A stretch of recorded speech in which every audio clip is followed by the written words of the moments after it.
Hey, how's it going, guys? Ancient Rune here, back with another Diablo 4 build video, and today I'll be going over my Bone Spear Necromancer build.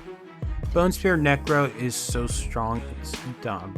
You can basically click one button 90% of the time at max gear and just destroy everything without worrying.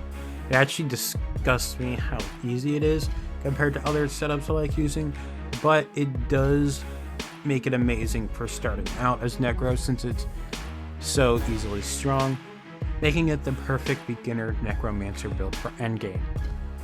Now I do have more maxed out gear because I've been playing a lot, but that just means I can play the content more solo and at higher difficulty. You can still do all the beginning content with the basics of the build. Make sure to like and subscribe to see more Diablo content, and I hope you guys enjoy.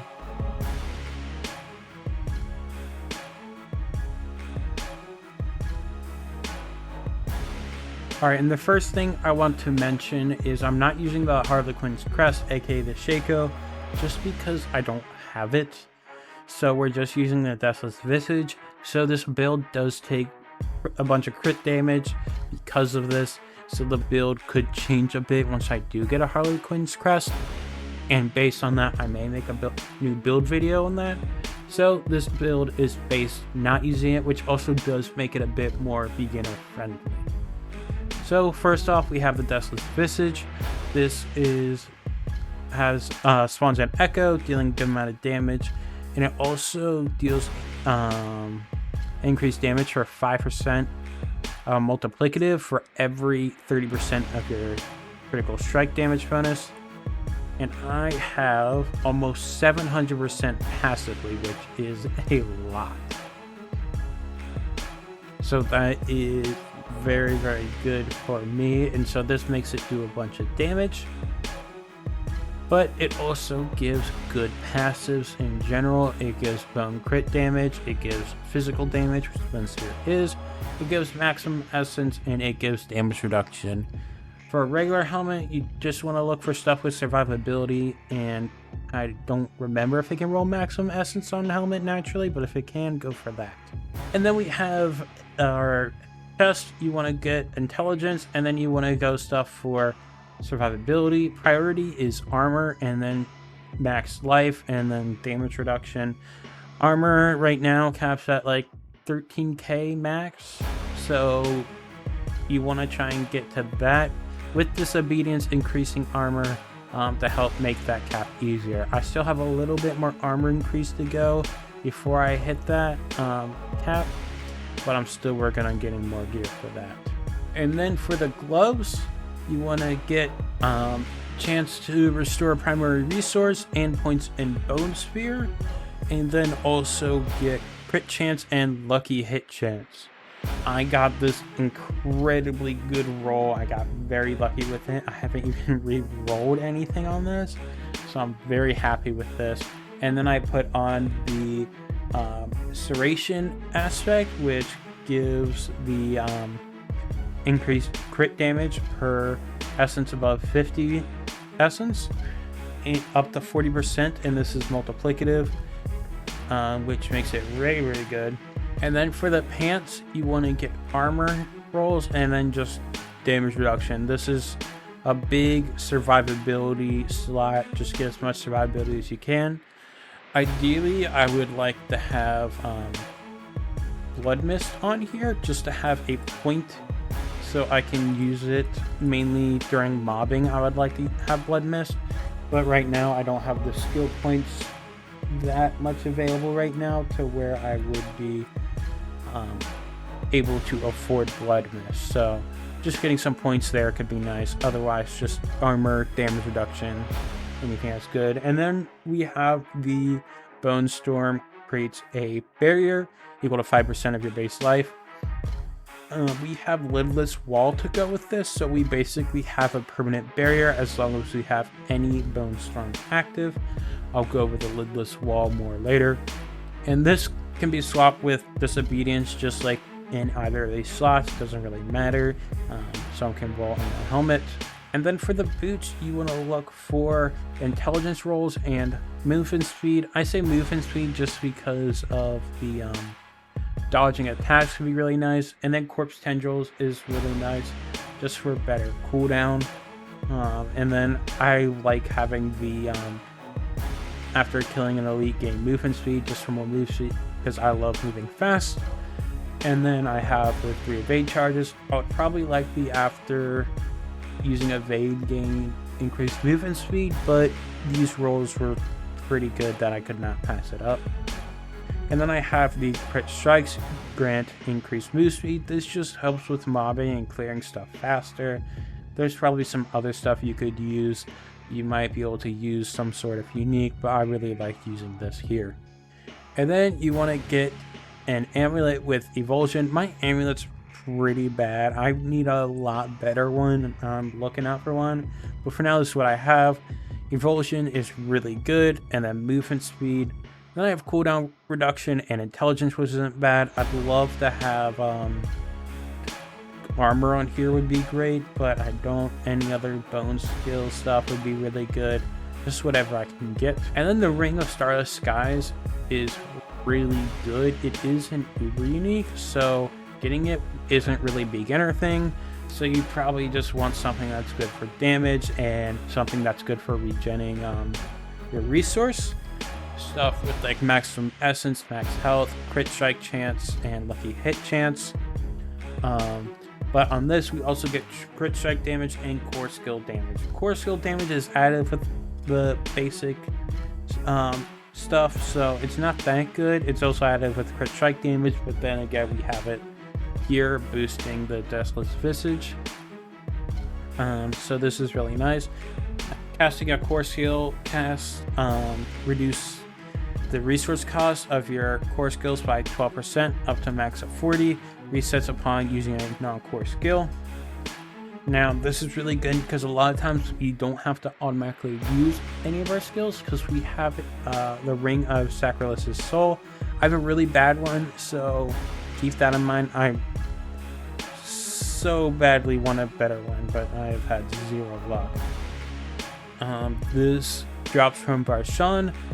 Been farming that a bunch, haven't gotten it, so I've got this high cooldown one, which is unfortunate. It can get to really insane cooldown, which will just be really nice in general, but since these will automatically do stuff that we need, like corpse tendrils and corpse explosion, we don't have to use it as much, which is really nice. I have noticed I don't really need it that much to where I could probably replace this with something, but for now I like it a lot, especially with the rolls, and it gives double resistance to all elements. And then here you want to look for any good weapon, one-handed, that has intelligence on it, and probably right now crit damage and crit damage is bone skills for the Deathless Visage.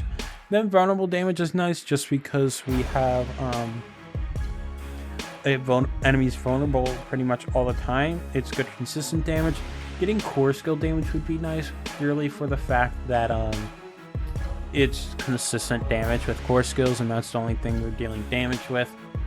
So that would also be another role, but mainly intelligence and crit strike damage. And then we go, the Bone Spear makes enemies vulnerable from the shards, and we gain increased damage to vulnerable enemies with it, which is mainly used for the consistent vulnerable, but the nice increase in damage is also good. Then we use the Lidless Wall. This will have a chance to create a Bone Storm when you hit an enemy that is outside, when you're outside of Bone Storm, or an enemy that's outside of Bone Storm, up to 25%, but that chance roll doesn't matter because every active sacrifice you have increases chance by 25, which means an increase of 75%. So right now I have 85% chance on a lucky hit, which is basically going to be guaranteed, especially with our lucky hit chance. Mine in general is mediocre. I want more maximum essence, more max life, but I haven't been lucky at all, unfortunately. Hope and pray for a better roll. It's also really good because it gives more armor and still gives that made hand weapon damage. So it gives that block damage, just really good for survivability and also damage. Because when we have those Bone Sphere active, we also get that crit chance and that damage reduction and that barrier that is always going to be active if you play smart. Have full barrier, it's insane how good it is. Having that survivability is a huge difference. And when I discovered this, or well, found it out from other people, I loved it, and probably gonna have this on as many builds as possible. And then here we go, the maximum life gems here, just because more max life is better. And then I have vulnerable crit strike damage to vulnerable enemies, because that's the best option here, and enemies are always vulnerable anyways, and we get more crit damage. And then I go resistance to all elements. It's really good to have, and you really want resistance to elements. Could also go armor one, which is the skull. That's also really good, but I prefer having resistance to all elements. Then for the Book of the Dead, as I said, we do sacrifice all enemies. Here I go with crit strike chance plus 5%, just good for critting more, as we do have a bunch of crit damage. You could also go resistant to all elements. This will be really good for survivability early on when you don't have as good as resistance to all element stuff, mainly from your rings and amulet, which goes up with level and gear score. And then we go increased essence. We want this increased essence as it goes with the ossified essence. You'll increase damage multiplicative for each point of essence you have above 50. And right now, without certain stacks, we have 194. So that is a lot of increased damage, which is one of the reasons this build is so insane. So having that increase is much bigger difference than having this multiplicative damage to vulnerable enemies. And then you have the 30% multiplicative increased strike damage. This is really good. We also have attack speed, but getting this crit damage is a lot bigger. Maximum life could also be good. It just depends on what you want for all of these. Honestly, any golem part is good here, but I really like the crit strike damage, because more damage is good. And then the skill tree here is nothing special. It's basically the same as some other bone spear stuff I've looked at for research. We go the bone splinters, and we go to this, so we get more crit strike chance. We go to bone spear, of course, max it out. We go enhanced bone spear, and then we go to increase crit chance, because we don't need this vulnerable here, since enemies are always being vulnerable from our aspect. And then we get here for more essence, as that's good for ossified essence. And then we also get multiplicative damage increase, which is huge. This essence cost does not matter at all. And then we go huge flesh to have chance to spawn corpses. It doubles against bosses, and it's honestly the biggest instance where you do want this is bosses, as we want to consume corpses for our Paragon. For consuming corpses gains increased damage. And then here we have corpse explosion. You want to go 1 point here, and then I like to go to blighted corpse explosion to get some more move speed from Reaper's Pursuit. If you do not care about this, then you can just take this all out and just have the 1 point in corpse explosion. Also, we do have points in core skills, so you could just take out the points altogether and be good and have 3 extra skill points, where I'd probably put in either Death's Embrace or Death's Reach, depending on how you play. But I like all this, so I keep it here. And then we go Grim Harvest. Consuming a corpse generates essence, which is really good. And then Fueled by Death, you deal increased damage multiplicative after consuming a corpse. And then we go 1 point Iron Maiden, and then we go into Iron Maiden no longer costs essence, but instead you gain essence. This is really good for groups of enemies. Just instantly cast it and you gain a bunch of essence regen.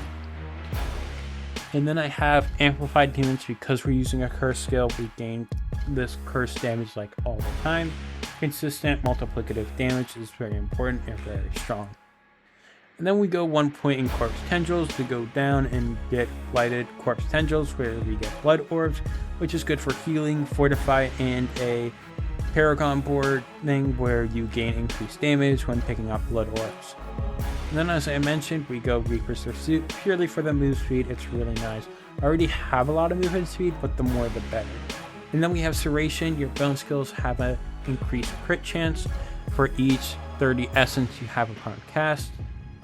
So if we cast with like 180 essence, then you'll have 6 stacks of Serration, which is around 5% crit chance, a little higher, which is really nice to have.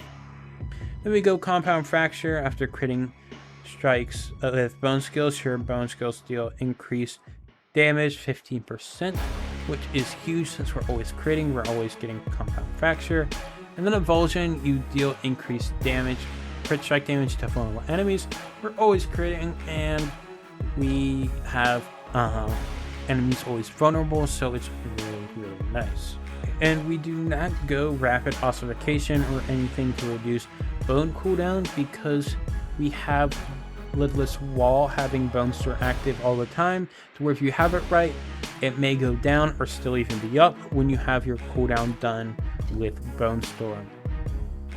And so with Bone Storm, we go here, it's mainly here for the damage reduction and crit strike chance, but it also gives that barrier. And then since we're sacrificing enemies, it's a must-have to go standalone for the damage reduction, and Memento Mori for increasing those sacrifice bonuses. And then we go Ossified Essence. It's a must-have for bone builds, as you deal increased damage for each point of essence you have above 50 upon cast.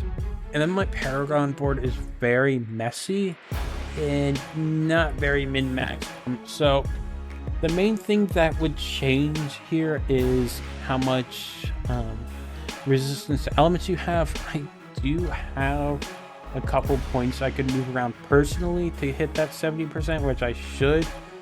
And honestly, I would probably do it right here at the beginning, just instead of going this way. We go up the other, get some resistance to elements, and we're good. First thing I have here is the exploit. As you deal increased damage to vulnerable enemies, and dealing damage to vulnerable enemies gains increased damage up to 10, and enemies are always vulnerable, so exploit is always up. And I go on this side just to get more armor. All this damage here is additive with the basic stuff, so it's not needed. And then we go over to the right here and we get Bone Graft. This is definitely wanted as you gain increased damage and you get more essence, which is huge. Up to 8% multiplicative damage and 16 mass essence. And with Ossified Essence, it's huge increase of damage. And we go up here and we get more crit strike damage.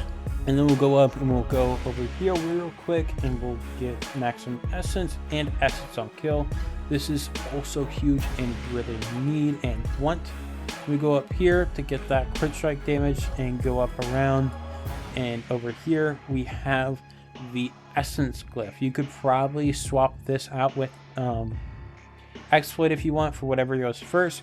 You'll increase crit strike damage and you get more crit strike damage upon enemies that are not healthy. We get dexterity, and then I go around here to get some more resistance to elements. If you don't need this, you can just take these out over here and you're all good, but I need them, so I have them here. And then we go around to get these dexterity points. Here, this gives me 155 crit damage, which is crazy. And we'll go up around here and go this way as we get crit damage, so that is of course wanted. Go around, get Flesh Eater. This is huge because Consuming Corpses gives 40% increased damage. This is multiplicative, such a big bonus, as you can do this automatically with Sacrilegious Soul, or we can do this manually. And so then we'll go up around and we'll get the Control. Enemies that are slowed or chilled gain 10%, or stunned or frozen get 20%. We're always stunning enemies because of Corpse Tendrils, so we're always getting that 20% increased damage, and then just some nice consistent damage to crowd control enemies.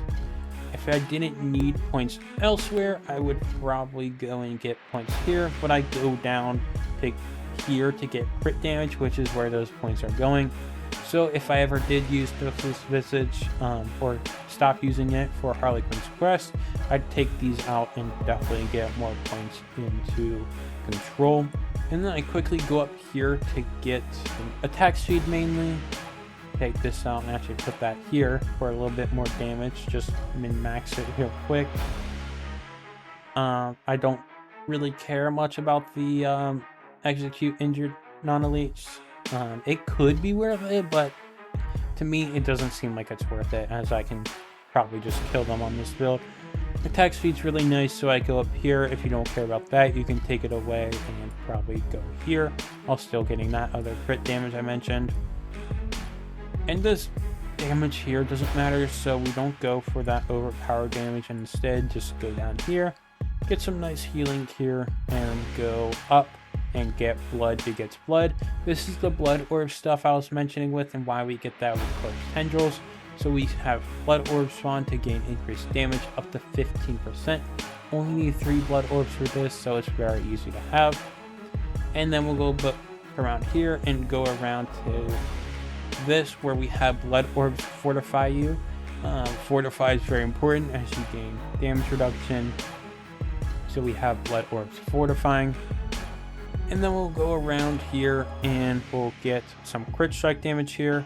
Then Scent of Death. With at least 2 corpses nearby, you gain damage reduction. With no corpses nearby, you gain 15% increased damage. This is multiplicative since it has the X.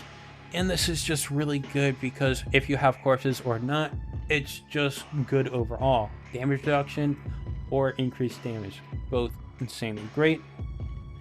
And then I like to go Exhumation, mainly for the Fortify and a little bit of damage reduction. Mainly the Fortify is really nice since we'll have a lot of corpses. The corpse skill damage does not matter at all. That's why we only have the 40 intelligence to get down here. You could trade it in for damage or damage reduction if you want. I chose not to, but you could do whatever you want. And then we go down here and we get more crit damage here. Lots of places you'll see we go out to get crit damage.